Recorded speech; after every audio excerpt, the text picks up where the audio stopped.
We need to loosen this up with these 3 screws.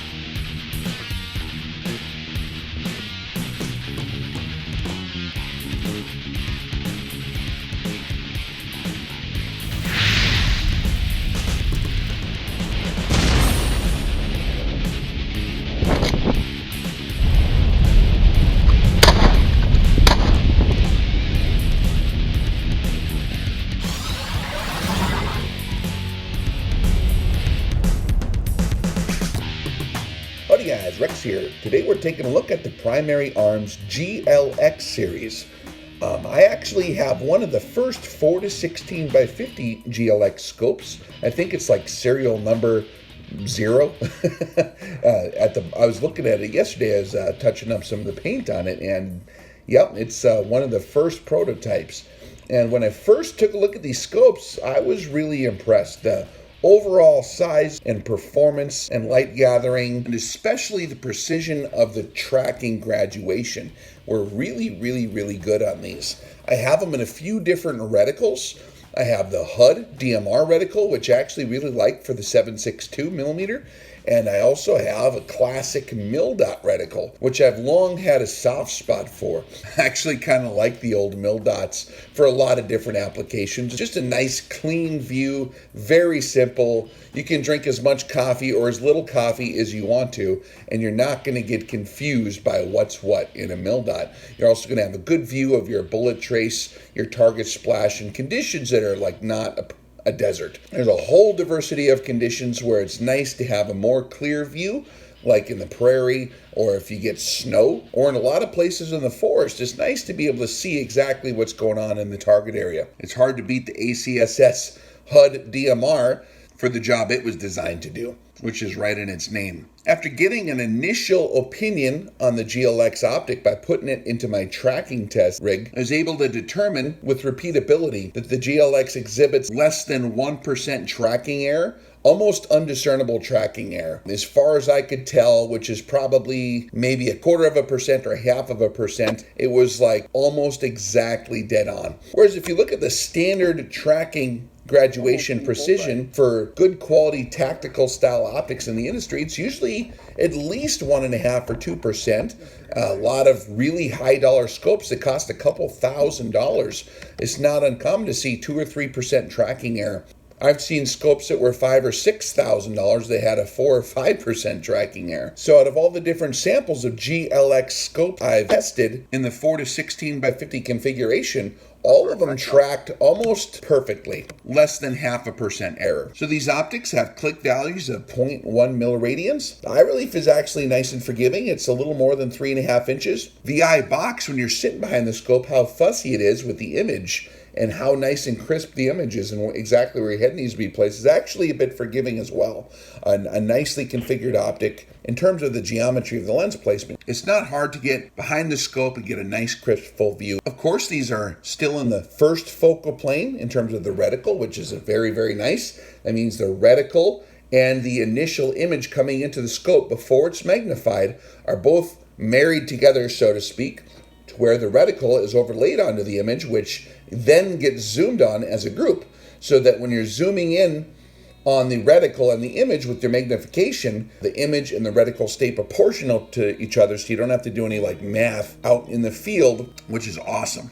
Zooming in on the mil-dot reticle, you can see that the mil-dots are nice and crisp, and putting it up against the test chart, it actually proved that the mils are exactly right where they should be. They're shaped and configured and spaced out with precision. The reticle is illuminated. You don't have any problems with massive bleed over or anything like that people often complain about. But it's funny, most folks never get a chance to use their illumination, but they'll sure notice if it's not perfect. But this illumination actually was very nice. No problems there. And it is actually night vision compatible. It does have settings for a very low amount of illumination that's compatible if you're going to run your night vision. A 50mm objective lens is actually a nice size, gathers plenty of light. We've used this in low light. I've actually used it in the dark a little bit and in the daylight. And with a 50mm lens, it's not difficult to get a nice low mount on a bolt action rifle. I could have gone a little bit lower than I did on this Bergara 6.5 PRC.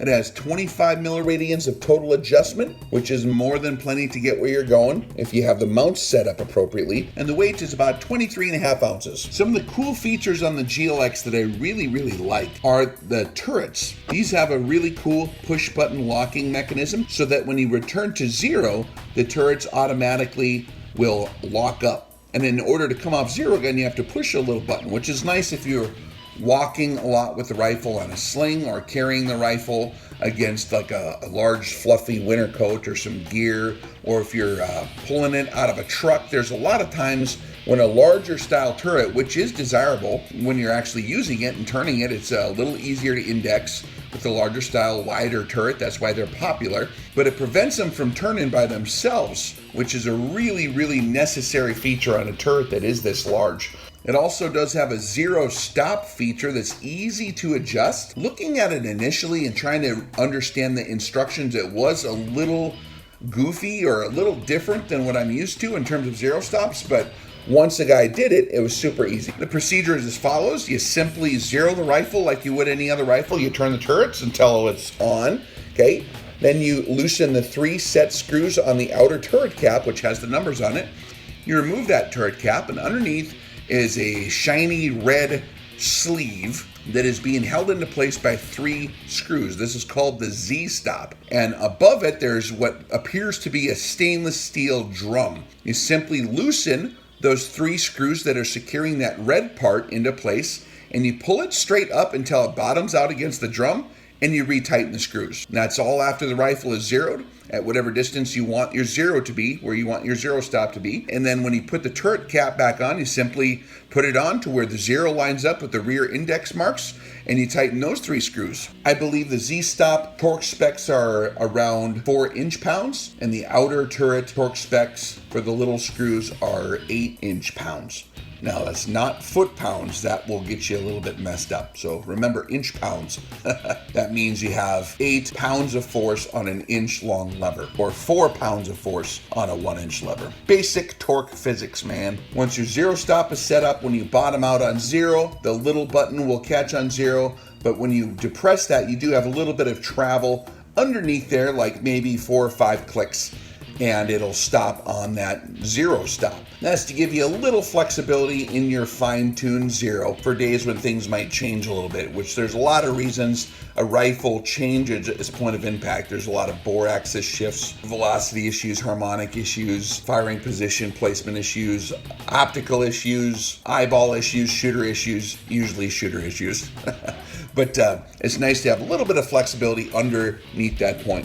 Using the mil-dot version, it actually proved to be very desirable. In the very center of the scope, it's not 100% classic old school mil-dot design. It's actually a little bit improved. In the very center is a very tiny aiming dot, which when I cranked it up to around, I think 12 or 14 power, getting it zeroed on paper, which it did very well in the Bergara B14. It was immediately, before even breaking in the barrel, in the first couple rounds after a bore sight 0, sub-minute of angle rifle with factory ammunition, so it was shooting very well. But one of the easy parts about shooting it was the tiny center dot fit very nicely inside the bullseye of the paper target at 100 yards. And a round dot inside a round bullseye is very easy to perfectly center. So this is actually a pretty desirable setup, and I liked how it worked. So I think this would also be awesome for varmint shooting and hunting very small game, which I've done a lot of growing up as a kid. Shot thousands and who God knows how many varmints with high-powered rifles. And having a nice fine reticle like this, a nice small aiming point like the little dot inside the mil-dot, or even the Chevron reticle and the other ACSS reticles, is very desirable for those tiny little shots. Now, the way this mil-dot GLx is set up, and with the precision of the turrets, I actually prefer to dial right in on the target. Now, this is going to limit your applications in some worlds, but for a long-range precision rig, where your targets are not running at full speed and changing distances all the time, you can dial right in have a nice, clean, simple, easy shot with a high degree of success if you got your ballistic table squared away. And you don't have to worry about the turrets not indexing properly. You can basically erase that from your calculus. The overall fit and finish of the scope is very nice. Your turrets turn nice and easy. Even in colder weather, the turrets actually do move all right. When it gets below 0, they start to get pretty darn stiff.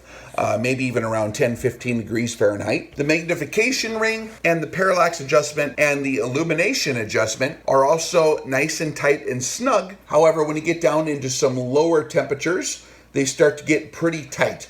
So that's something like most of your other precision rifle scopes you're going to have to think of ahead of time if you're going into extreme cold weather, is to make sure you have your stuff kind of set up ahead of time before it freezes so you don't end up breaking anything. You can get mechanical advantage with some aftermarket speed dial scope lever things. You can attach them on there and it gives you like a lever to pull on.